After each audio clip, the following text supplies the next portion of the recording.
حضرت ابو ہریرہ رضی اللہ تعالیٰ عنہ اس کے راوی ہیں، نبی کریم صلی اللہ علیہ وسلم نے فرمایا کہ جب آدمی اپنی زوجہ کو اپنے بستر کی طرف بلائے اور وہ انکار کر دے، پھر خاوند اس سے ناراضگی کی حالت میں رات گزارے، تو فرشتے صبح تک اس عورت پر لعنت کرتے رہتے ہیں۔ تو تھوڑا سا ہم نے آپ کو پچھلے پروگرام میں عرض کیا تھا کہ دراصل جو نکاح اللہ تعالیٰ نے رکھا ہے وہ اسی لیے کہ کچھ تقاضائے نفسانی باطن میں انسان کے رکھا ہے، جس کو پورا نہ کرے تو وہ مختلف بیماریوں میں مبتلا ہو سکتا ہے، اور اگر پورا کرے اور حلال طریقے سے نہ کرے تو پھر حرام میں جا پڑے گا۔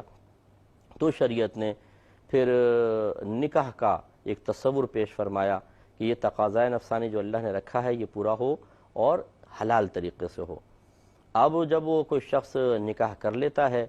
اور اپنے تقاضائے نفسانی کو حلال طریقے سے پورا کرنے کی کوشش کرے، اور کوئی خاتون جو ہے اس کی زوجہ جو ہے وہ منع کرتی ہے، تو یقینی سی بات ہے کہ پھر وہ اس کو صورتحال پر لے کر آ رہی ہے جو اگر یہ نکاح نہ کرتا اور اپنے تقاضائے نفسانی پورا کرنے کی کوشش کرتا تو شاید حرام میں جا پڑتا۔ تو اسی طریقے سے پھر یہ عورت گویا کہ اس کو حرام کا راستہ دکھانے کے لیے نفس و شیطان کا ساتھ دے رہی ہے، اس وجہ سے پھر اس عورت کے اوپر لعنت کی وعید فرمائی گئی ہے۔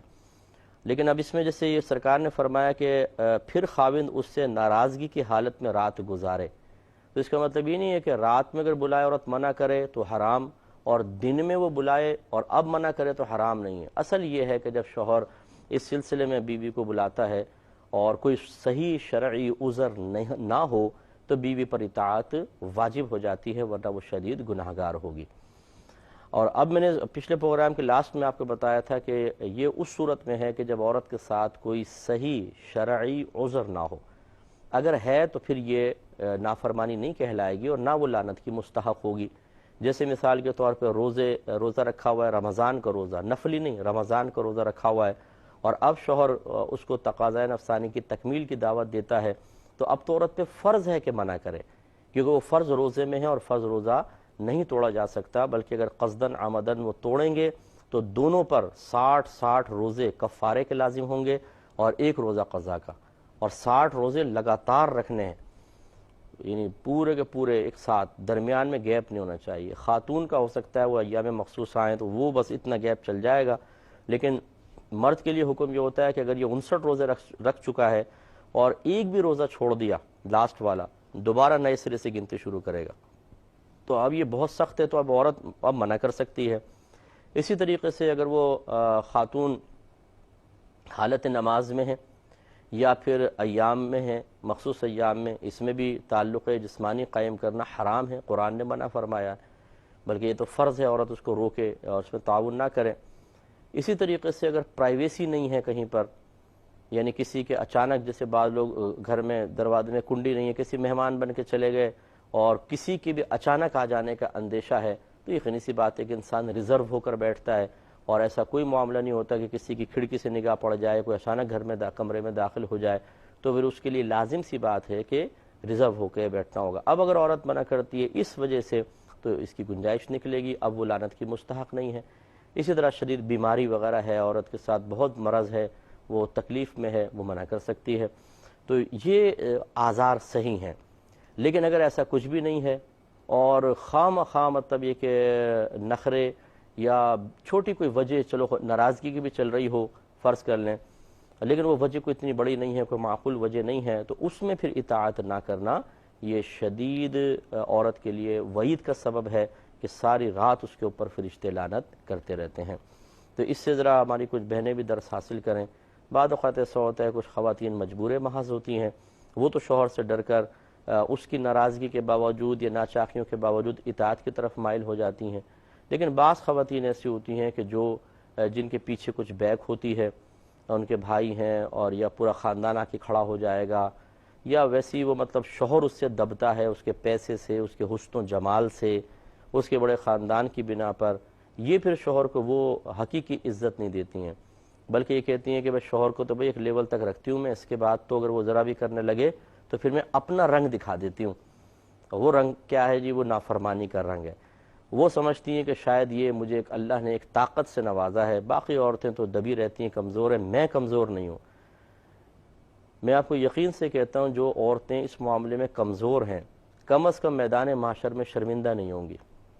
شوہر شرمندہ ہو سکتا ہے، اگر وہ ظلم کرے گا تو شرمندہ ہوگا کہ انہوں نے صبر کیا، لیکن یہ عورتیں شرمندہ نہیں ہوں گی۔ لیکن جو دنیا میں اپنے آپ کو بہت طاقتور سمجھ کر اللہ کی مسلسل نافرمانی میں مبتلا ہو، شاید وقتی طور پہ تو اس کو فتح کا احساس ہو، شاید اس کے خاندان میں کچھ لوگ اس کی پیٹھ تھپکیں کہ شاباش بیٹا تم ڈٹی رہو، ایسے ہونا چاہیے عورت، لیکن میدان معاشر میں بہت شرمندگی ہوگی۔ تو یہ کوئی بھی بہن یہ نہ سمجھے کہ دیکھیں یہ مرد ہے نا تو ایسی باتیں کہہ رہے ہیں، ایسی بات نہیں ہے، یہ ہمارے نبی کا فرمان ہے۔ آپ دیکھیے اللہ تعالیٰ نے شوہر کا حق زیادہ رکھا ہے۔ میں نے پہلے بھی آپ کو روایت سنائی کہ میرے آقا صلی اللہ علیہ وسلم نے ارشاد فرمایا کہ اگر میں کسی مخلوق کو سجدہ کرنے کا حکم دیتا تو بیویوں کو حکم دیتا کہ وہ اپنے شوہروں کو سجدہ کریں، لیکن سجدہ تو صرف اللہ کے لیے جائز ہے۔ تو اس کا مطلب یہ ہوا کہ شوہر کا حق بہت زیادہ رکھا ہے، اس لیے ہم آپ کو یہ سمجھا رہے ہیں، اور یہ کوئی ایسا نہیں ہے کہ ہم صرف آپ کو سمجھا رہے ہیں، اگر کوئی ہمارے قریبی خاندان کی خاتون ہوگی اس کے لیے بھی یہی تعلیم ہے، حتیٰ کہ ہمارے گھر میں ہوگی تو اس کے لیے بھی یہی تعلیم ہے۔ کوئی یہ تو نہیں ہے کہ شریعت دو ہیں، ایک آپ کو بتانے والی شریعت، ایک اپنے عمل کے لیے شریعت یکساں ہے، اور ہم سب کو اس کو اپنے اوپر بھی عملی طور پہ نافذ کرنا چاہیے۔ لہٰذا کوئی بہن برا نہ مانے، بلکہ ٹھنڈے دل سے تھوڑا سا غور کریں۔ اور میں بارہا ہی سمجھاتا رہتا ہوں کہ پہلے انسان صراط مستقیم سے ہٹا ہو اور کوئی نصیحت کرے تو اس پر بھی غصہ آنا شروع ہو جائے، تو سوچئے کہ کب ہم پھر صراط مستقیم پر اور کس طریقے سے آ سکتے ہیں۔ پہلے ہی ہم تو رستے سے ہٹے ہوئے ہوں اور کچھ سمجھانے لگے تو ہمیں برا لگے، ہم اسی پہ تنقید کریں، اسی پر اٹیک کریں، اسی سے بدگمان ہو جائیں، اسی کی غیبت اور چغلیاں کرنے لگ جائیں، اسی کو برا بھلا کرنے لگ جائیں، اسی کی گفتگو میں سے کچھ پوائنٹس ریز کر کے اور اس پر تنقید کریں، تو پھر بتائیے کہ ہدایت کیسے حاصل ہوگی؟ یہ طریقہ مسلمانوں کا نہیں تھا، یہ اگر آپ تھوڑا سا غور کریں معذرت کے ساتھ، یہ کفار کا طریقہ تھا کہ جب انبیاء علیہم السلام انہیں سمجھاتے تھے، مدلل گفتگو ہوتی تھی، وزندار گفتگو ہوتی تھی، اور اللہ تعالیٰ کی رضا کے مطابق گفتگو ہوتی تھی، لیکن وہ جواب میں ہٹ دھرمی میں نہ مانوں، نہیں مانیں گے، اسی میں سے بات میں سے غلط مفہوم نکال کر نبیوں کے ساتھ مذاق کرنا، دوسروں کو گمراہ کرنا، ڈٹ جانا اپنے غلط موقف پر۔ وہ پھر دیکھیں اگر ایک مسلمان بھی ایسا کرے گا تو حقیقتاً پھر وہ مسلمان والا کام نہیں کر رہا، وہ تو غیر مسلمین کے طرز پر چلنے کی کوشش کر رہا ہے۔ اس لیے میں اپنی بہنوں سے گزارش کرتا ہوں کہ شوہروں کو دبانے کے بجائے وقتی طور پر اللہ تعالیٰ اس کے رسول کی رضا کے مطابق اپنے شوہر کے سامنے سر اطاعت خم کر کے رکھیں۔ یہ جو ترغیبیں آپ کو ملتی ہیں بعض اوقات محلے کی عورتوں کی طرف سے، بڑی بوڑھیوں کی طرف سے، یا اپنے میکے کی طرف سے کہ بیٹا تم نے دبنا نہیں ہے شوہر سے، جو عورت دب جاتی ہے پھر شوہر اس کو دباتا رہتا ہے، تو میں سامنے ڈٹ کر رہنا ہے، تو یہ ڈٹ کر رہنے کی جو ترغیبیں ہیں یہ بہت غلط ترغیبیں ہیں۔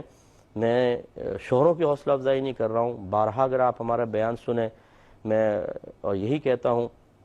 اور ہم اپنے نبی کریم صلی اللہ علیہ وسلم کے آخری خطبے کا جو ایک تھوڑا سا حصہ ہے وہ بار بار اسی لیے بیان کرتے ہیں کہ رحمت کونین صلی اللہ علیہ وسلم نے شوہروں کو مخاطب کر کے ارشاد فرمایا کہ میں تمہیں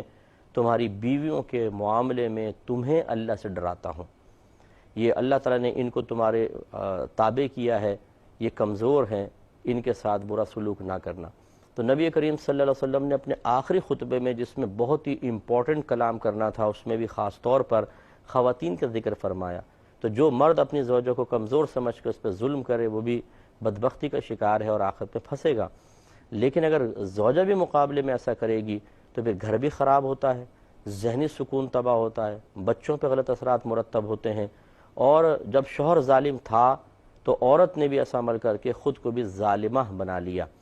اگر ایسا نہ کرتی، وہ مظلومہ رہتی، تو میدان محشر میں اللہ تعالیٰ اسے عزت دیتا اور شوہر ذلت کا شکار ہوتا، لیکن اب دونوں نے اپنے آپ کو غلط رویہ اختیار کر کے ذلت پر پیش کرنے کے لیے تیار کر لیا ہے، تو اب میدان محشر میں کوئی حقیقتاً ایک مظلوم نہیں ہے، دونوں ایک جہت سے ظالم اور دونوں ایک جہت سے مظلوم۔ تو اس لیے ہماری بہنوں کو سے ہم گزارش کرتے ہیں کہ حکومت کی کوشش نہ کریں، محکومہ انسان رہے، محکوم اور تابع رہے، لیکن عزت کے ساتھ، یہ ضرور ہے، تو انشاءاللہ عز و جل بہت اچھا ماحول رہتا ہے۔ تو اب خلاصہ کلام یہ ہے کہ اگر کوئی خاتون ایسی ہیں جو چھوٹی چھوٹی باتوں کی بنا پر یا اپنی کسی طاقت کی بنا پر شوہر کی ان معاملات میں اطاعت نہیں کرتی ہیں، تو وہ بہت ہی غلط کر رہی ہیں، انہیں اللہ تعالیٰ کی بارگاہ میں توبہ کرنی چاہیے۔